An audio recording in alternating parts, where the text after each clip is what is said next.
নমস্কাৰ মই মোৰ সকলো জ্যোতিষ অনুৰাগীক মোৰ ফালৰ পৰা সম্ভাষণ জনাইছোঁ। মই এটা বিশেষ ভিডিঅ' আকৌ আগবঢ়ালোঁ আপোনালোকৰ কাৰণে। সেইটো হ'ল বাস্তুৰ ওপৰত।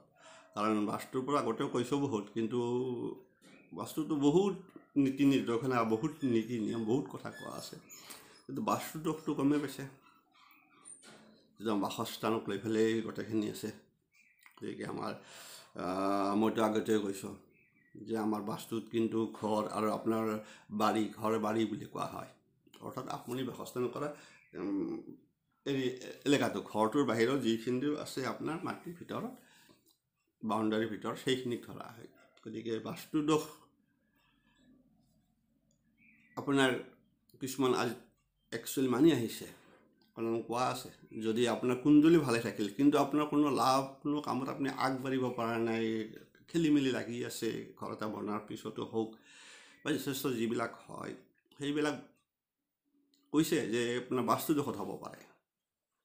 অথচ আপোনাৰ জন্মপত্ৰিকা ভাল, আপোনাৰ দশা ভাল চলি আছে, কিন্তু আপোনাৰ কোনো উন্নতি নাই, আপুনি কোনো ফল পোৱা নাই, ভাল ফল, তেতিয়া বুজি ল'ব। তেতিয়াহে কৈছে যে আপুনি বাস্তু কিবা দোষযুক্ত হৈ আছে নেকি, আপুনি বাস কৰা ঠাইখিনি, বাসস্থান। গতিকে মই এতিয়া আপোনালোকক মুখ্য কাৰণ কেইটামান কৈ দিম যে বাস্তু দোষযুক্ত হোৱাৰ মুখ্য কাৰণ বেছি নকওঁ, বহুত আছে। মই আপোনালোকৰ লামচাম মুখ্যখিনি কৈ দিম। যদি আপোনাৰ বাসস্থানৰ ঈশান কোণত বা পূব দিশ বা অগ্নিকোণত আপুনি যদি লেট্ৰিন বা শৌচালয় কৰে, বাস্তুমতে একদম নিষিদ্ধ কৰা আছে যে ঈশান কোণ, পূব কোণ আৰু অগ্নিকোণ। অগ্নিকোণতো পাকঘৰটো তাত কৰিব কৈছে। সেই ছাইডত কোনো মধ্যে শৌচালয় কৰাটো নিষিদ্ধ। যদি কৰে তেনেহ'লে আপুনি বাস্তু দোষৰ পৰি যাব।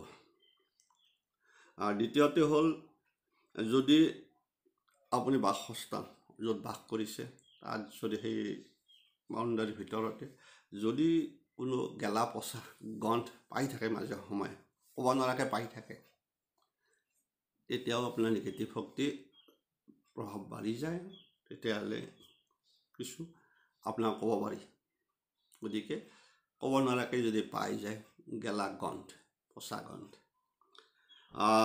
আন এটা কৈছে, যদি আপুনি বাসস্থান যিখিনি মাটিত আছে, তাৰ মাটিখিনি যদি বৰণ কলা হয় আৰু দুৰ্গন্ধযুক্ত হয়, অলপমান পানী পৰিলে বেয়া গন্ধ ওলাই থাকিল, কিবা হ'ল সেনেকুৱা, বা কিবা এটা চেণ্ট ওলাই থাকে, সেইকাৰণে কৈছে যে মাটিখিনিৰ বৰণো কলা হ'ব আৰু দুৰ্গন্ধযুক্ত হয়, তেতিয়া আপোনাৰ বাস্তু দোষ চলি আছে। আনফালে এটা কোৱা আছে যে আপোনাৰ চোতালত পানী জমা হ'ব নালাগে, বাস্তুমতে চোতালৰ চাব সেইটো।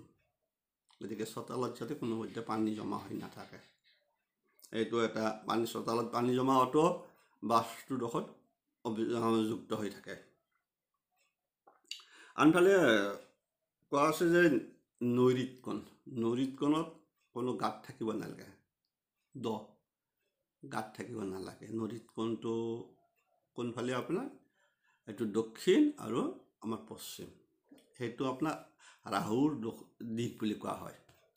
গতিকে ৰাহুৰ দিশ, গতিকে তাত আপোনাৰ গাঁত থাকিব নালাগে।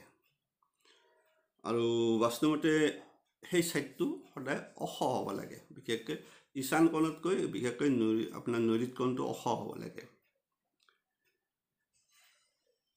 আন এটা আছে যে আপোনাৰ ঘৰৰ দুৱাৰ মুখত ডাঙৰ ওখ গাছ থাকিব নালাগে। গছ থাকিলে এইটো এটা হয়, আপোনাৰ বাস্তু দোষত পৰি যাব। ঠিক সেইদৰে আৰু আছে বহুত, যেনেকৈ আপোনাৰ বিশেষকৈ ঘৰৰ বাউণ্ডাৰীত ৱাল দিলে চাৰিওখন ৱাল একে সমান হ'ব নালাগে। বিশেষকৈ পূব ফালতকৈ পশ্চিমৰ ৱালখন, বাউণ্ডাৰীৰ ৱালখন ওখ হ'ব লাগে, এটা ইটা হ'লেও ওখ হ'ব লাগে। সেইদৰে দক্ষিণৰ ছাইডতকৈ উত্তৰ ছাইডটো অকণমান এঢলীয়া হ'ব লাগে, দক্ষিণ ছাইডটো ওখ হ'ব লাগে। আপুনি তাৰ বাহিৰেও আৰু বহুত আছে, মই এইখিনি কৈ দিলোঁ। গতিকে এইবোৰ আমি ক'লোঁ, এইবিলাক কাৰণত আপোনাৰ বাসস্থান বাস্তুদোষত যুক্ত হোৱা বুলি ক'ব পাৰি। এৰিছোঁ, বেছি দীঘল নকৰোঁ, শ্বৰ্ট কৰি দিছোঁ, আপোনালোক কৈ দিছোঁ। আৰু বহুত আছে, ক'লোৱে দেখোন। গতিকে এইবিলাক আপোনালোকে নিজে নিজে অকণমান চাই ল'ব। এতিয়া যদি আপোনাৰ যদি শৌচালয় যদি আছে, বিশেষকৈ পূব ছাইডে, নিয়মমতে নালাগে, ক'লোৱে। অগ্নিকোণটো ৰান্ধনি ঘৰৰে হয়। তাৰ বাহিৰেও আছে যে ৰান্ধনি ঘৰ আৰু বিশেষকৈ লেট্ৰিন মুখামুখি হ'ব নালাগে, সেইটো কথাও আছে। কোনোখিনি যথেষ্ট তই মাজুলী মুখ্যখিনি কৈ দিছোঁ। এই মুখ্য কিন্তু এইখিনি কোৱা আছে, বাস্তুদোষত যুক্ত হোৱা বাসস্থান। এৰিছ, চাই ল'ব আপোনালোকে, নিজে নিজে গম পাব। যদি চোতালত গাঁত আছে, পানী জমা, সেইখিনি মাৰি দিয়ক সোনকালে। যদি নদীখনত দ গাঁত খান্দাই আছে, সেইটো মাৰি থৈ দিয়ক। মইতো ক'লোঁ সেই ছাইডটো ওখ কৰিব, কথা নাই, দ কৰিব নালাগে। তাৰমানে উত্তৰ ছাইডটো ওখ হ'ব নালাগে, দক্ষিণ ছাইডটো ওখ হ'ব লাগে, অকণমান উত্তৰ ছাইডে এঢলীয়া হ'ব লাগে। আৰু সদায় মইতো ক'লোঁ পশ্চিম ছাইডটো সেনেকুৱা। গতিকে তাত ৱাল দিলে বাউণ্ডাৰী, সেইটো এটা ইটালৈ ওখ লাগে। বুজিছোঁ, সকলোৰে মংগল হওক, ভাল হওক বুলিয়ে কৈছোঁ। গতিকে জানিব লাগে, বাস্তুৰ কথাও নজনাটো থকাটো ভুল। কোৱা নাছিলোঁ, কৈছোঁ আৰু এতিয়া লাহে লাহে কৈ থাকিম। আপোনালোকে চাই থাকিব আৰু মাজে মাজে। আৰু সেয়ে আপোনালোকক উদ্দেশ্য কৰিয়ে কৰি আছোঁ, সকলোৱে ভাল হওক, সকলোৰে ভাল হওক, তাকে আশা কৰোঁ। আজিলৈ ইমানে।